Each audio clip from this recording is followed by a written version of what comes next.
পাপিয়া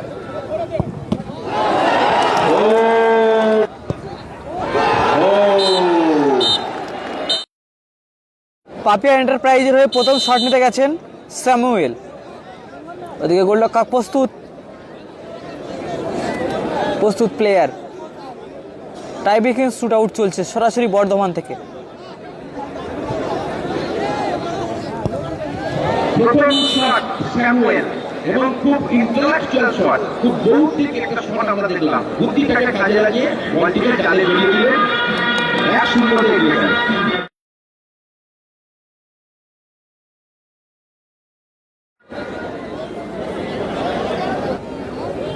1-0 এই মুহূর্তে ফলাফল।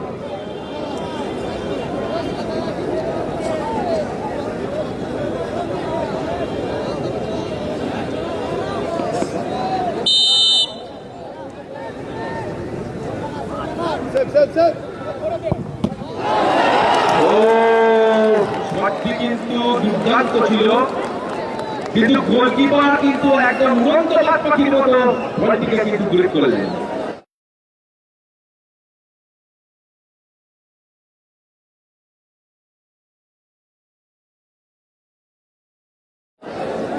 একদম পায়ের মধ্যে, যেটাকে থাই রিসিপ্ট আমরা বলি, দুই পায়ের থাইয়ের মধ্যে কিন্তু বলটি ঢুকে গেছেন। অলরেডি প্রথম শট পাপিয়া এন্টারপ্রাইজ স্যামুয়েল নিয়েছিল, গোলটি হয়েছে।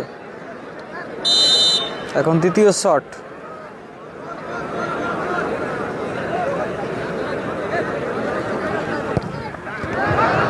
গোল 2-0।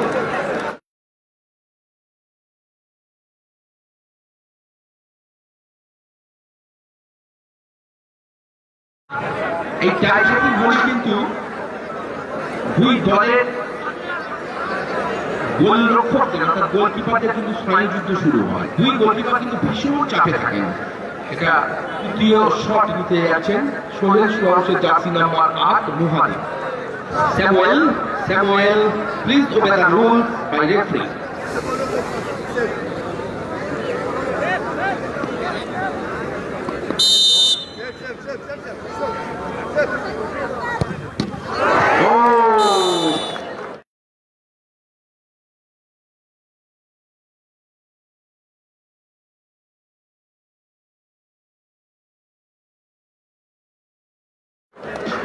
অসাধারণ কিন্তু একটা প্রচেষ্টা আমরা দেখছিলাম, কিন্তু শেষমেশ বলটি জালে জড়ানো।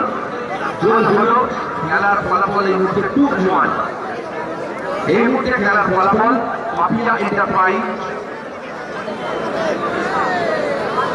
2, সোহেল সুহাস 1। এই সময়টি কিন্তু খুব গুরুত্বপূর্ণ হতে চলেছে দুই পক্ষের কাছে। অন্য গোলকিপার এলেন, হতেই পারে গোলকিপার চেঞ্জ।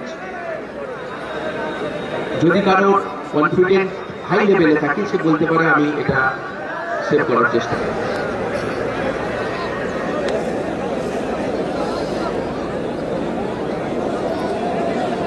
শেখ বাবাই শট নিচ্ছে, 3 নম্বর শট পাপিয়া এন্টারপ্রাইজের হয়ে।